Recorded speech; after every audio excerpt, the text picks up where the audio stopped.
राधे राधे दोस्तों, जय श्री कृष्णा। कान्हा जी की कृपा हम सब पर बनी रहे, इन्हीं शुभकामनाओं के साथ आज की वीडियो को शुरू करते हैं। दोस्तों, आप सभी का हमारे YouTube चैनल भक्ति में आस्था पर हार्दिक स्वागत है। आज की इस वीडियो में हम आपको श्रावण सोमवार व्रतों की जानकारी देंगे। आप सबसे रिक्वेस्ट है कि वीडियो को पूरा और ध्यान से सुनिएगा। चलिए वीडियो को शुरू करते हैं। बोलिए गौरी शंकर भगवान जी की जय। दोस्तों, सावन का महीना हिंदू धर्म के लिए बेहद खास होता है। हिंदू धर्म के अनुयायियों के लिए व्रत और त्योहारों की दृष्टि से सावन का महीना अति उत्तम होता है। यह महीना हिंदू कैलेंडर के अनुसार साल का 5वां महीना होता है।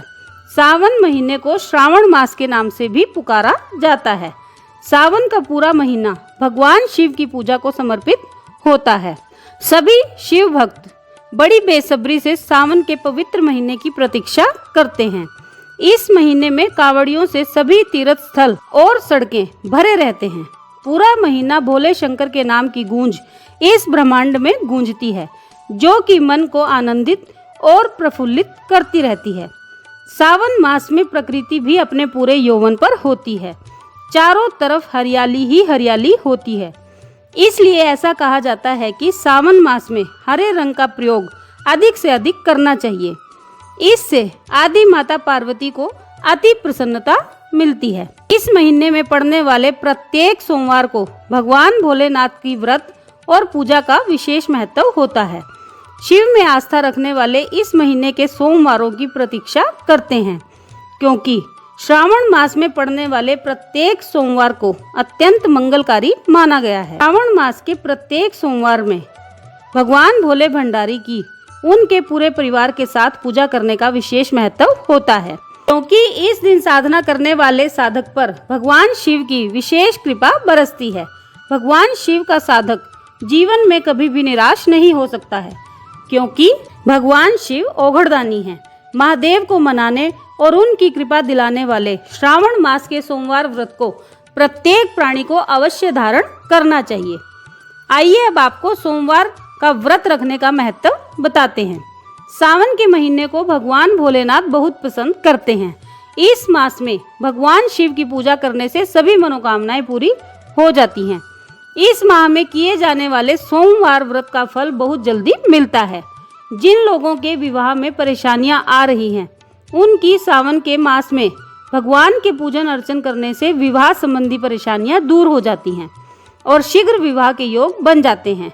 यहाँ तक कि जीवन साथी भी सुयोग्य प्राप्त होता है। इस माह के प्रत्येक सोमवार व्रत करके शिव की पूजा करने से सभी तरह के पापों से मुक्ति मिल जाती है और मृत्यु के पश्चात शिव के परम धाम की भक्त को प्राप्ति हो जाती है।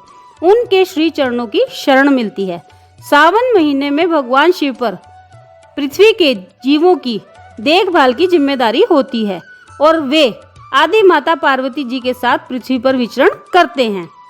शिव भक्त कांवड़ लेकर आते हैं और उस कांवड़ से भरे गंगा जल से शिव जी का जलाभिषेक करते हैं, जिससे खुश होकर शिव अपने भक्तों की सभी मनोकामनाएं पूरी कर देते हैं। मान्यता है कि कुंवारी कन्याओं द्वारा सोमवार का व्रत रखने से और भगवान शिव की आराधना वंदना करने से उन्हें भोले भंडारी जैसा ही वर प्राप्त हो जाता है। यदि शिव की आराधना सफेद फूलों से की जाती है तो सुंदर जीवन साथी की प्राप्ति होती है। आइए अब आपको सावन सोमवार की पूजा विधि के बारे में बता देते हैं। आप सभी ध्यान से सुनिएगा। सावन के माह में देवों के देव महादेव की विशेष रूप से पूजा अर्चना की जाती है।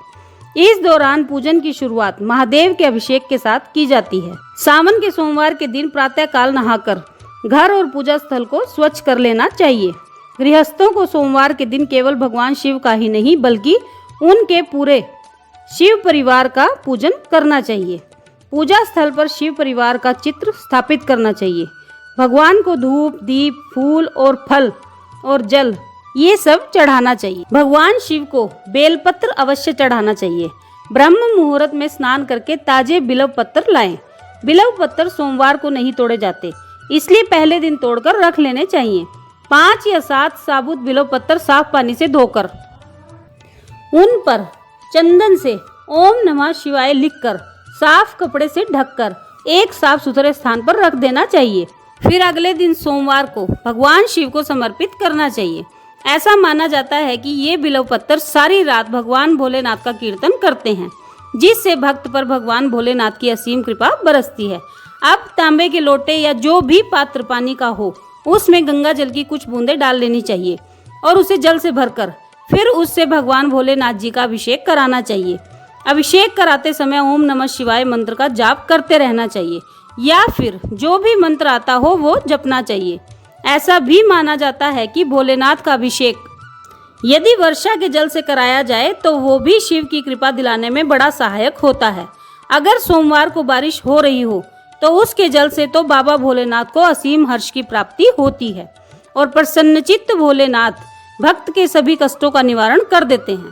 भोलेनाथ का अभिषेक जल, दूध, दही, घी, शक्कर, शहद, गन्ने का रस, गंगा जल और बारिश का जल, इन सभी चीजों से कराया जाता है। अभिषेक के बाद बेलपत्र, शमी पत्र, दूब, कुशा, कमल के फूल, नील कमल, गेंदे के फूल, कनेर के फूल, जवां फूल, चमेली, राई फूल, भांग, धतूरा, आकड़ा, ढाक आदि भी समर्पित किया जाता है। कुल मिलाकर जो भी वस्तु भक्त ले जाकर भगवान भोलेनाथ को अर्पित कर देते हैं, भगवान उसे सहर्ष स्वीकार कर लेते हैं। बस निष्कपट भाव से भक्त यदि कुछ भी नहीं चढ़ाता, केवल दर्शन भी कर लेता है या केवल नाम भी जप लेता है, तो उससे भी भोलेनाथ भक्तों की सारी इच्छाएं पूरी कर देते हैं। श्रावण मास बड़ा पवित्र महीना होता है और भोलेनाथ को पसंद भी बड़ा होता है। तो इस पवित्र से महीने में बाबा की कृपा पाने के लिए सभी प्राणियों को प्रयास करना चाहिए। अभिषेक कराने के बाद यदि समय हो तो मंदिर में और यदि समय नहीं हो तो घर आकर व्रत की कथा पढ़ें और सुनें। उसके बाद आरती करके प्रसाद बांट दें। फिर स्वयं भी फलाहार कर सकते हैं। वैसे तो सारा दिन फलाहार व्रत करना चाहिए, परंतु अगर फलाहारी व्रत नहीं कर सकते तो शाम के समय एक बार सात्विक भोजन ग्रहण किया जा सकता है। भगवान भक्त की सरलता को देखते हैं, उसके मन के भाव को देखते हैं, इसलिए ये महत्वपूर्ण होता है कि इन व्रतों को करते समय व्रती मन, कर्म और वचन से स्वच्छ हो। आइए अब आपको सावन के सोमवार में पढ़ी और सुनी जाने वाली व्रत की कथा भी सुना देती हूँ। आप सभी ध्यान से सुनिएगा। अगर आपकी कोई मन्नत पूरी ना हो रही हो या फिर तमाम प्रयासों के बावजूद भी आपको करियर में सफलता नहीं मिल रही हो या व्यक्तिगत जीवन में परेशानी चल रही हो, मसलन कोई भी दिक्कत हो, तो परेशान होने के बजाय सावन सोमवार का व्रत करके यहाँ बताई गई व्रत कथा का पाठ करें। इस कथा का पाठ यदि कोई व्रत रखकर कर लेता है तो जातक की मन चाही मुराद पूरी हो जाती है। चलिए कथा को शुरू करते हैं। एक साहूकार था जो भगवान शिव का अनन्य भक्त था। उसके पास धन धान्य किसी भी चीज की कोई कमी नहीं थी, लेकिन उसके पास कोई संतान नहीं थी और वह इसी कामना को लेकर रोज शिव जी के मंदिर जाकर दीपक जलाता था। उसके इस भक्ति भाव को देखकर एक दिन माता पार्वती ने शिव जी से कहा कि हे प्रभु, यह साहूकार आपका अनन्य भक्त है, इसको किसी बात का कष्ट है तो आप उसे अवश्य दूर कीजिए। शिव जी बोले कि हे पार्वती, इस साहूकार के पास पुत्र नहीं है, यह इसी से दुखी रहता है। तब आदि माता पार्वती कहती हैं कि हे ईश्वर, कृपा करके इसे पुत्र का वरदान दे दीजिए। तब भोलेनाथ ने कहा कि हे पार्वती, साहूकार के भाग्य में पुत्र का योग ही नहीं है। ऐसे में अगर इसे पुत्र प्राप्ति का वरदान मिल भी गया तो वह केवल 12 वर्ष की आयु तक ही जीवित रहेगा। यह सुनने के बाद भी आदि माता पार्वती ने कहा कि हे प्रभु, आपको इस साहूकार को पुत्र का वर देना ही होगा, अन्यथा भक्त क्यों आपकी सेवा पूजा करेंगे। माता के बार बार कहने से भोलेनाथ ने साहूकार को पुत्र का वरदान दे दिया, लेकिन यह भी कहा कि वह केवल 12 वर्ष तक ही जीवित रहेगा। साहूकार यह सारी बातें सुन रहा था, इसलिए उसे न तो खुशी हुई और न ही दुख।